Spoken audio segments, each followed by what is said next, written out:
기도하겠습니다.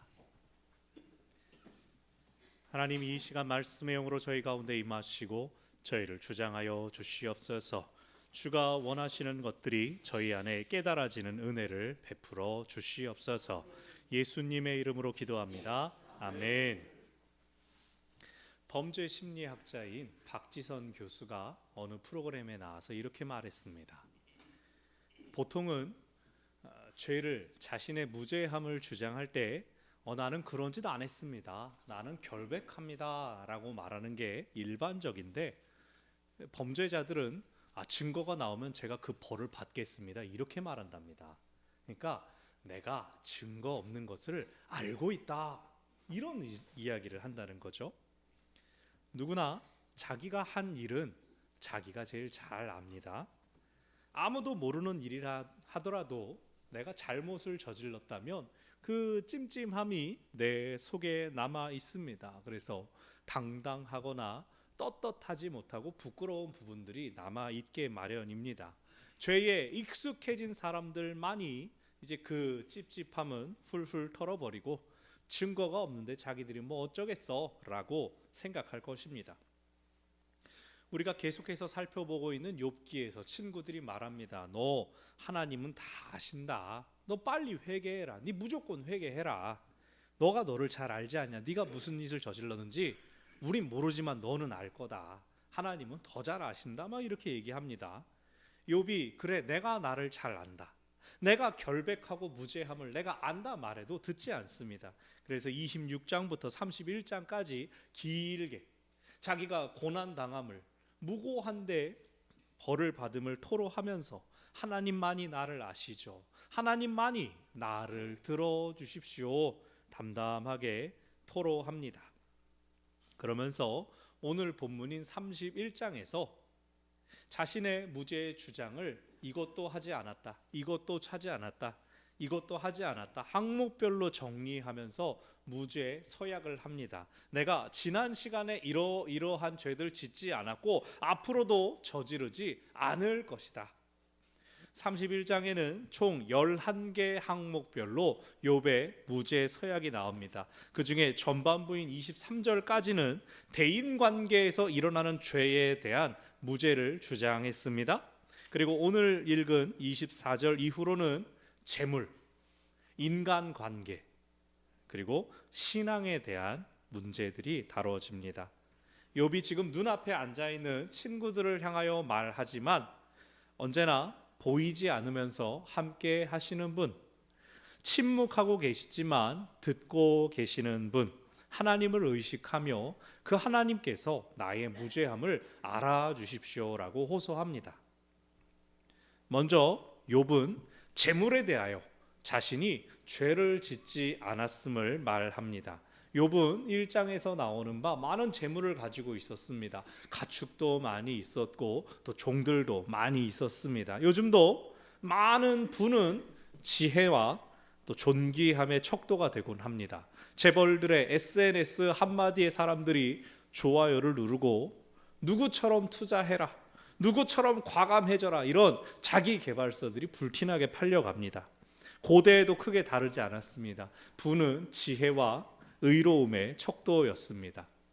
창세기에서 하나님께서 족장들을 축복하실 때, 족장들에게 복의 약속을 주실 때 땅 그리고 자손을 약속하여 주셨습니다. 왜 그렇습니까? 아브라함을 비롯하여 그때 이스라엘 민족의 조상들은 떠돌아다니는 유목민들이었습니다. 너에게 정착할 땅을 주겠다, 그리고 그것을 대대로 이어갈 수 있도록 자녀들도 많이 주겠다. 그러니 그 안정이 복이었습니다. 출애굽 때 하나님께서 이스라엘 사람들에게 약속하셨습니다. 너희가 출애굽할 때에 애굽 사람들의 보물을 들고 나가게 해주겠다. 그래서 부유해지면 그게 성공이고 하나님의 응답이다. 하나님의 응답은 재물을 통해서 나타난다라고 하는 믿음이 생겼습니다. 그런데 이스라엘 사람들이 약속을 지키신 하나님의 말씀대로 풍성한 재물을 가지고 출애굽해서 뭘 했습니까? 모세가 십계명을 받으러 간 사이에 내려오는 것이 늦어지자 자기들이 가지고 있던 금폐물을 모아서 송아지를 만들었습니다. 금송아지, 우상을 만들고 이제 앞으로는 이 송아지가 우리를 애굽에서 인도하여 낸 신이라고 하자 그러면서 그 앞에서 춤추고 예배했습니다. 산에서 내려온 모세가 그것을 보고 분노해서 그 금송아지를 파괴합니다. 재로 만들어서 물에 타서 그걸 백성들에게 먹입니다. 너희들의 이 죄가 얼마나 무거운지를 기억해라. 하나님께서 허락하신 보물들 뭐에 쓰라고 주신 겁니까? 하나님을 예배하는 성막을 만들 때 사용되었습니다. 그 사막 한가운데에서 염색한 실들이 나오고 금과 은이 쓰고 차고 넘치도록 나왔습니다. 우리는 성경에서 고대의 번영신앙, 기복신앙들이 쉽게 미혹되곤 합니다.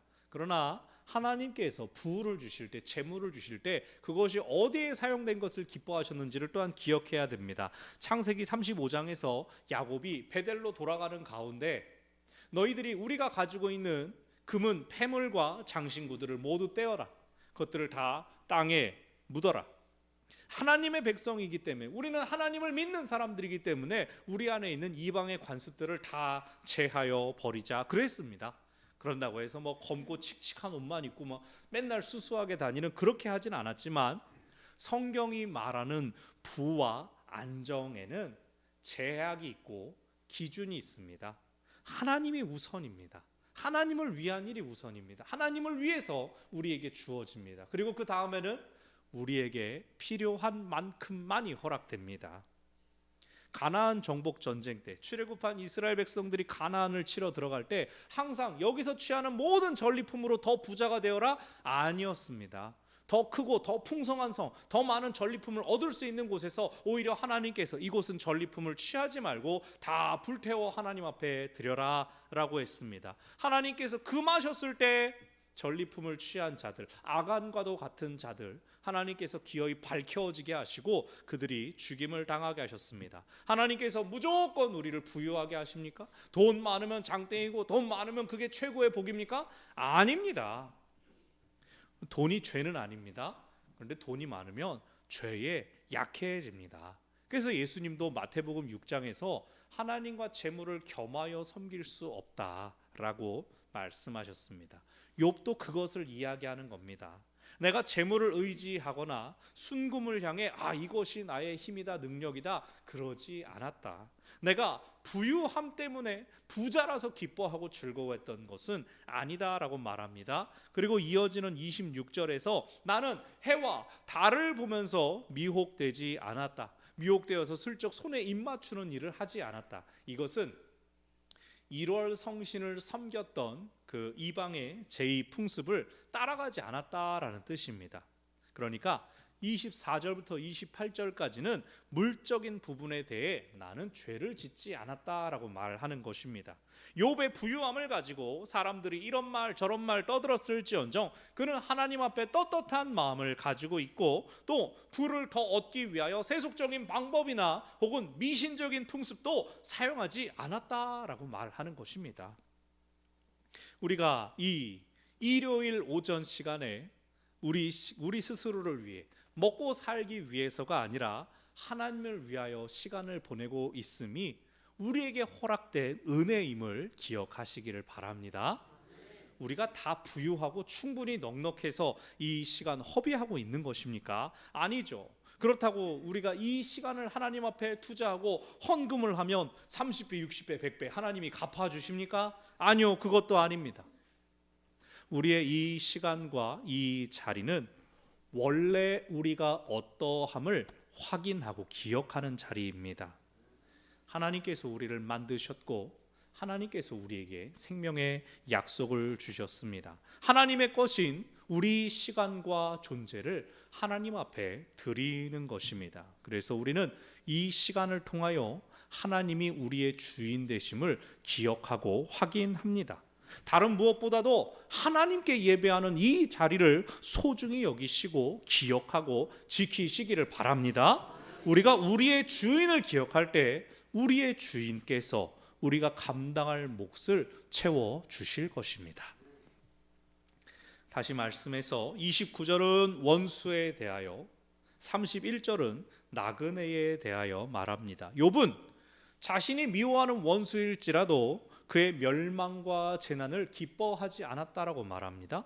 입으로 그를 저주하지도 않았다고 말합니다. 하나님이 모든 생명의 주인이시기 때문입니다. 마찬가지로 욥은 나그네를 영접하고 손님들을 배불리 먹였다라고 말합니다. 하나님이 모든 생명의 주인이시기 때문입니다.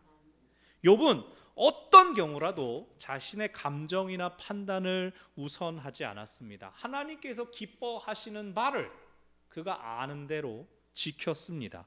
복수도 하나님께 맡겨드리고 자신의 힘 닿는 대로 약자들을 섬겼습니다. 하나님께서 참으로 생명과 재물의 주인이심을 고백하며 살았다고 할 수 있습니다. 여러분, 방금 말씀에 욥이 나는 누구도 미워한 적이 없어 라고 말하지 않습니다. 미워하는 마음이 있어도 그가 망하기를 바라거나 저주하지 않았다라고 말합니다. 여러분, 믿는 사람 화내도 됩니까? 믿는 사람 막 엉엉 울어도 됩니까? 감정에 막 사로잡히는 거 괜찮은 겁니까? 괜찮습니다. 하나님께서 우리에게 감정을 주셨기 때문입니다. 그러나 성숙한 사람이라면 그 감정을 갈무리할 줄도 알아야 합니다. 즉, 나에게 어떤 감정이 일어나는 것과 타인을 대하는 태도는 구별되어야 합니다. 감정적이어도 된다는 것이 타인에게 무례해도 된다는 뜻은 아닙니다. 우리는 서로가, 나를 비롯하여 서로가 실수할 수 있는 약한 인간임을 기억하면서 또한 서로를 존중하며 배려할 수 있어야 합니다. 다시 본문은 이 모든 것들에 대하여 욥이 나의 죄를 숨기지 않았다라고 말합니다. 33절에서 내가 언제 다른 사람처럼이라고 할 때 다른 사람이라고 번역된 히브리어 단어는 아담입니다. 아담이 일반 명사로 쓰일 때는 사람, 그리고 고유 명사로 쓰일 때는 첫 사람의 이름이죠. 여기서 욥이 일반 명사로 아담이라고 하여서 세상의 다른 사람들, 하나님을 믿지 않는 사람들은 자신의 죄를 숨기곤 한다라고 말하는 것으로 이해할 수도 있지만, 고유 명사로 이해할 때 창세기 3장에서 아담이 선악을 알게 하는 나무 열매를 따먹고 하나님 앞에 숨으려고 했던 것, 자신의 죄를 감추려고 했던 것, 그것을 떠올렸다라고 생각할 수도 있습니다. 아담은 하나님 앞에 나뭇잎으로 옷 만들어 입고 숲을 속에 숨었지만 욥은 하나님 앞에 숨기거나 감추지 않았다는 겁니다. 오히려 35절에서 누군가 나를 고발한다면 고소장을 써라. 내가 그것을 그 써준 고소장 어깨에 메고 왕관처럼 쓰고 내가 그냥 돌아다니면서 나를 향해 이 사람이 고발했습니다, 내가 다 알리겠다, 그 고발자 있다면 내가 왕처럼 귀하게 모시겠다, 그렇게까지 말합니다. 이 정도로 자신이 떳떳하다는 겁니다. 어떻게 그럴 수 있습니까? 나의 의로움을 하나님께서 아시기 때문입니다. 여기 나오는 서명, 고발하는 자, 고소장, 이건 다 법정 용어입니다. 욥은 그 법정의 최고, 법정에서 제일 높은 재판장 앞에서 뿐만이 아니라 전능자 하나님 앞에서도 나는 당당하겠다라고 말합니다. 이렇게 당당하게 외치고 있지만 또 한편 욥의 속마음은 어떻습니까? 자신이 당하고 있는 고난의 그 현실, 그리고 자신이 이전의 삶이 연결되지 않아서 너무나 괴롭고 힘든 가운데 있습니다. 자신이 기억하기로 내가 이런 벌을 받을 만한 삶을 살지 않았는데 왜 지금 고난을 받습니까? 자신의 문을 낯선 사람들에게도 활짝 열어서 누구나 와서 자고 누구나 와서 먹을 수 있게 했습니다. 자기의 잘못이 드러날까 봐 대문 밖을 못 다녔던 것도 아닙니다. 사람들 앞에서 나를 고발해 보아라, 나의 무죄함을 누구나 알지 않느냐고 욥은 사람들 앞에 당당할 수 있었습니다. 오직 한 분, 하나님께서만이 욥에게 대답해 주실 수 있습니다. 욥에게 복을 주셨고 지금은 벌을 주시고 침묵하고 계신 그 하나님 말입니다. 본문의 마지막 욥의 무죄 서약은 땅에 관한 것입니다. 바로 윗단락이, 바로 앞에 말씀드린 단락이 주제의 면으로는 더 중요한 것 같은데 왜 땅에 대한 언급이 끝에 나오냐면 인과응보의 원리란 심은 대로 거둔다는 것이기 때문입니다. 내가 땅의 소출을 부당하게 취한 것이 있다면, 악을 행하였다면 벌을 받는 것이 마땅하다. 근데 욥이 죄를 짓지 않았는데 벌이 혼자 자라났습니다. 선을 행했는데 어떻게 벌이 자라납니까? 인과응보의 원리가 틀렸다는 말입니다. 여기서 욥에게는 적용되지 않는다는 말입니다. 그 해답도 역시 하나님께서 가지고 계십니다. 맨 앞에 범죄 심리학자 박시선님의 말을 인용을 했습니다. 근데 욥이 야 고소장 써봐라, 고발장 써봐라, 이게 증거 없지? 라고 하는 것하고는 다르죠. 욥은 자신의 무죄함을 거듭 주장했습니다. 나는 범죄하지 않았다. 나는 하나님을 속이지 않았다. 확실하게 말합니다. 우리가 사는 현실 세계에서 누군가 자신의 의로움을 토로할 때 우리라면 그 사람을 온전히 믿어줄 수가 있을까요? 우리도 어쩌면 친구들처럼 사람 일 모르는 거야 그럴지도 모릅니다. 이 시기, 요 12월 연말 또 연초 넘어가는 이 시기에 이단들이 엄청 활개칩니다. 시험 마치고 우리 다 제일 우선 수험생들 시험 마치고 새로운 학교 또 새로운 상황 준비하는 자녀들에게 엄청 꼬입니다. 사전에 어떤 성향인지, 뭐 좋아하는지, 어떤 가수 좋아하는지, 어디에 종종 출몰하는지 정보를 다 가진 다음에 서점이나 카페나 가게나 어딘가에서 우연히 척 마주쳐가지고 슬슬 안면을 트기 시작하면은 내 친구랑도 같이 만날래? 그러면서 하나 둘 촘촘히 그물을 짭니다. 그리고 친해지면 1월, 2월쯤에 신천지 전도사를 불러다가 놓고 성경 공부해볼래? 시작합니다. 그 전에 끊어내지 않으면 그 다음은 굉장히 힘들어집니다. 어떻게든 불러다가 야, 그 사람이 이렇게 말했지? 그 사람이 이렇게 말했지? 다 하나하나 확인시키면 진짜요? 맞아요 다 그렇게 나오게 되는데 그걸 굳이 또 다시 만나가지고 진짜인지 확인을 해보겠다고 말을 합니다. 그럼 나가보면 그들이 뭐라고 합니까? 증거 있어? 앞에 말했던 것처럼 증거 있어? 우리가 진짜 신천지라고 하면 너 우리랑 관계 끊어도 돼 이렇게 말합니다. 근데 이제는 더 대담해져가지고 처음엔 좀 속였어, 미안해. 하지만 네가 만나보니 어떠냐? 네가 겪어보니 어떠냐? 직접 경험해보니 다르지 않느냐? 이 사람들이 정말로 바르고 의롭다면 왜 처음부터 드러내지 못하겠습니까? 그들의 행위가 하는 게 진짜 거짓이라는 걸 그들이 드러내는 겁니다. 여러분, 이 시기에 자녀들 위해 진짜 기도 많이 하시고 누구 만나는지 뭐 하는지 잘 살펴보셔야 됩니다. 도움이 필요한 부분이 있으면 꼭 또 말씀하셔야 됩니다. 한편 지난 주간에 저 개인적으로 좀 재밌는 일들이 있었습니다. 제가 이제 수영 열심히 잘 다닌다고 반을 진급을 했습니다. 그런데요, 새로운 반 강사님은 분명히 제 이름 이세영입니다라고 소개를 했는데 목사님 이렇게 부릅니다. 25m 레인 이쪽 끝에서 저쪽 끝에 있는 저를 목사님 뒷사람이랑 자리 바꿔요 이렇게 말하니까 다들 목사님이 어딨어 그러면서 본인들끼리 물어봅니다. 목사님이래? 어디 교회래? 그러면은 서로 소개를 해주는 겁니다. 근데 한 분도 이름을 맞게 말하는 분이 없어요. 백운교회래, 제일교회래. 두 개 이렇게 띄놓고 얘기를 백운제일교회라고 이렇게 길게 얘기하라고. 근데 그래? 어디야? 여기 이거. 수영장이 바로 옆에 있으니까 여기 이거. 저는 가만히 있는데 본인들끼리 저 목사인 것도 서로 다 말씀하시고요. 교회도 바로 여기인 거 다 말씀하시고요. 이제 저한테 그 다음에 말 붙일 때 뭐라고 하시는지 아십니까? 새벽 기도회가 몇 시예요? 예배 시간 물어봅니다. 아니 안 나오셨지만. 그리고 요즘 크리스마스라 교회에서 많이 바쁘시죠? 이러면서 물어보시고 제가 제일 기억에 남는 건 여기는 성당 다니는 사람이 많아요. 그러면서 우리가 힘을 합쳐야 돼요. 약간 이런 느낌으로. 재밌습니다. 빈말이라도 놀러 갈게요. 커피 한잔 하러 갈게요. 이러면은 진짜 두근거리면서도 이분들이 이렇게 말하는 게 아닌가? 목사한테 지금 놀러 갈게요가 아닌가? 재밌습니다. 매일매일 운동 다닐 때 제 기분이 어떻겠습니까? 너무나 감사한데 되게 부담됩니다. 긴장이 됩니다.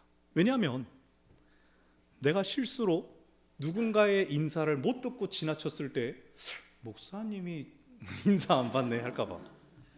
저 그냥 막 다 웃길래 그냥 영문도 모르고 하하하하 같이 웃었는데 목사님이 지금 서로 까는 걸 좋아하시네 이럴까봐. 뒷담화에 무심코 동전 저거 봐라 목사님도 맞다 그랬다 이럴까봐. 그런가 하면 지난 주간에 어떤 손님이 교회를 찾아오셨습니다. 어린이집 원장님인데 내년에 리모델링 공사가 있다고 우리 교회를 좀 빌릴 수 있느냐고 물어보러 온 겁니다. 우리 보나유치원에서 좋은 소문 다 내주셨다고 그렇게 말씀하셨습니다. 아마 더 세부적인 일정이 나오면 또 당회와 재직회 통해서 논의를 할 겁니다. 근데 제가 이런 일을 지난 한 주간 쭉 겪으면서 저 개인에 대해서도 그렇고 또 우리 교회에 대해서 지금까지 쌓아온 좋은 이미지들이 열매를 맺으려고 하는구나라는 생각이 들었습니다. 되게 감사한 일 아닙니까? 그래서 제가 막 당당하게 막 고개를 펴고 저 여기 교회 목사예요. 제가 여기 다니는 사람이에요. 제가 그 사람입니다. 새로 오셨다며 저 앞에 세워놓고 막 저한테 소개해주고 있어요. 그러면 네 잘생겼다고 하더라고요. 이러면서 인사하다가 보면 당당합니다. 이게 이제 우리 다음 세대들 자녀들이나 우리 또 성도 여러분들 똑같이 여기가 우리 교회예요. 나 백운제일교회 그렇게 자랑할 수 있기를 바랍니다.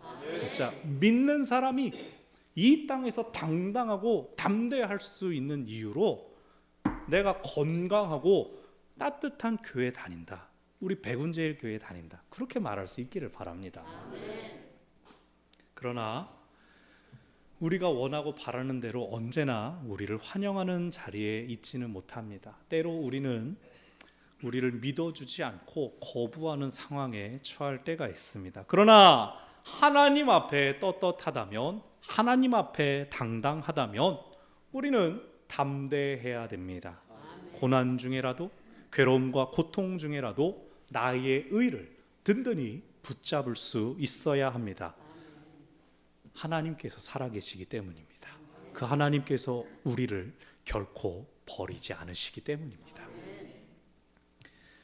여러분, 욥이 오늘 본문에서 자신의 무죄함을 말하지만 동시에 하나님한테 따지거나 이거 갚아주십시오, 보상하십시오라고 하지 않는 것을 기억하시기 바랍니다. 인과응보의 원리에서 욥은 손해를 보지 않았으니까 선을 행했으니까 복을 받아야 되는데 오히려 벌을 받았습니다. 친구들에 의해서 정신적인 피해까지도 크게 입었습니다. 그럼에도 욥이 하나님 이거 어떡할 거냐, 나 책임지십시오, 그렇게 따지지는 않습니다. 욥의 경건한 삶이 무엇을 받기 위한 것이 아니었다는 뜻입니다. 나는 그저 하나님께서 그것을 기뻐하시기에 그렇게 살았다. 재물이나 해, 달, 별에 미혹되지 않고 원수를 미워하거나 저주하지 않고 나그네와 손님을 대접하며 베푸는 삶을 살았다. 그렇게 살아온 것들에 비해서 지금 내게 남은 것이 아무것도 없을지라도 빼앗긴 것들, 잃어버린 것들에 대한 미련은 없다. 왜? 그것은 하나님께서 주신 것이기 때문이다. 주고 가져가시는 것 다 하나님 마음이다. 욥은 그렇게 말합니다. 욥이 바라는 것은 참으로 오직 하나님밖에 없습니다. 하나님밖에 나의 의로움을 아시는 이가 없으시고 하나님밖에 나의 억울함을 풀어주실 이가 없으십니다. 비록 지금은 듣지 않으시는 것 같고 내게 말씀하시지 않는 것 같아도 그런 지독한 하나님께서 안 계신 것 같은 순간에도 욥은 하나님의 임재의식으로 충만합니다. 그가 나를 아신다. 그가 나를 들으신다. 대림절을 보내는 우리에게는 당당하고 담대할 이유가 확실합니다. 우리를 의롭다 여겨주시도록 우리의 죄를 담당하신 예수 그리스도입니다. 주님께서 대신 십자가에 달리심으로 우리의 죄가 용서받았습니다. 우리가 믿는 예수 그리스도로 인하여 우리가 하나님 앞에 나아갈 수가 있습니다. 그러니 우리는 욥보다도 더 확실하게 당당하고 담대할 이유를 갖고 있는 것입니다. 말씀을 정리합니다. 고사성어에 천지, 지지 여지, 아지라는 말이 있습니다. 사지라고 하는데 하늘이 알고 땅이 알며 당신이 알고 내가 안다는 뜻입니다. 하늘에 계신 하나님께서 우리의 삶과 우리의 속을 아십니다. 우리의 약함과 허물을 아시면서도 예수 그리스도로 우리는 의롭다 여김을 입었습니다. 그것을 내가 알고 믿음으로 고백하는 삶을 통하여 우리를 보는 사람들도 우리가 어떠한 믿음인지를 알게 될 것입니다. 그러므로 주를 믿는 여러분, 당당하고 담대하시기를 바랍니다. 생명의 약속이 우리에게 있고 하나님께서 우리와 함께 계십니다. 기도하겠습니다. 고맙고 감사하신 하나님 아버지, 하나님이 우리와 함께 계십니다. 우리와 함께 하시는 하나님으로 인하여 우리 삶에 때로 지치고 어려운 일들이 찾아올지라도 소망이 있습니다. 다른 사람들, 하나님의 일하심 다 이해하지 못하는 사람들이 저거 벌받았다고 손가락질할지라도 하나님께서 나를 아시니, 하나님께서 나를 지켜보시니 지금 당하는 어려움과 환난으로 인하여 좌절하고 낙심하지 않게 하시고 오직 주님 바라보며 오직 주께서 일으켜 세워주심을 사모하는 저희들이 되게 하여 주시옵소서. 고난의 긴 터널을 보내고 있는 하나님의 사람들, 주께서 마음을 지켜주시고 그 모든 것들이 회복되고 온전케 되어서 하나님의 살아계심을 드러내고 증거하고 자랑하는 사람들, 믿는 사람들이 당당하고 담대하게 이 세상을 살아내게 하여 주시옵소서. 예수님의 이름으로 기도합니다. 아멘.